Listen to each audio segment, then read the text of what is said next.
Hi అండి, good evening అండి. ఈరోజైతే శనగపప్పు బూరెలను అయితే చేయబోతున్నానండి.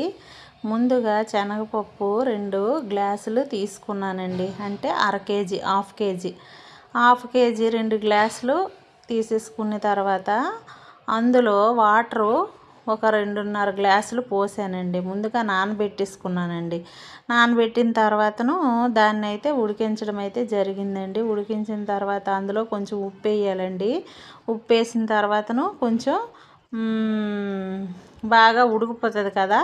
ఉడికిపోయిన తర్వాతను కిందకి దించేసి అందులో బెల్లం వేసి దంచడమేనండి. కొంచెము దంచడమైనా దంచవచ్చు, లేదంటే మామూలుగా కుడుము పెడతారు కదండి, కుడుము మిక్సీ చేసి కుడుమైనా పెట్టొచ్చండి.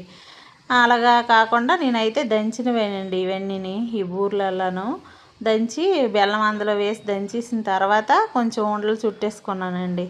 ఉండలు చుట్టిన తర్వాతను ఈ విధంగా సోయా అయితే కొంతమంది మైదా పిండి వేస్తారు, కొంతమంది వరిపిండి వేస్తారండి. వరిపిండి మినపగుళ్ళు చేస్తారు. నేనైతే వరిపిండి మినపగుళ్ళుతోనే చేశానండి.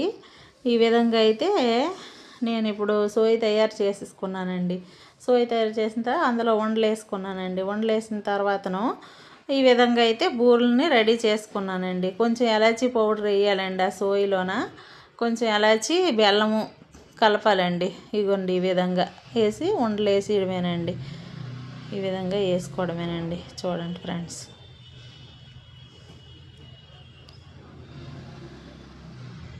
ఈ విధంగా. అది ఏంటంటే ఆయిల్లోన సోయి కరెక్ట్గా లేకపోతే ఆయిల్లో శనగపిండి అనేది వచ్చేస్తుందండి, బయటికి వచ్చి పొంగిపోతూ ఉంటుందండి. ఫైనల్గా అయితే బూరెలు ఈ విధంగా రెడీ అయ్యామండి. ఓకే ఫ్రెండ్స్, ఈ వీడియో కానీ మీకు నచ్చినట్లయితే like and share and subscribe.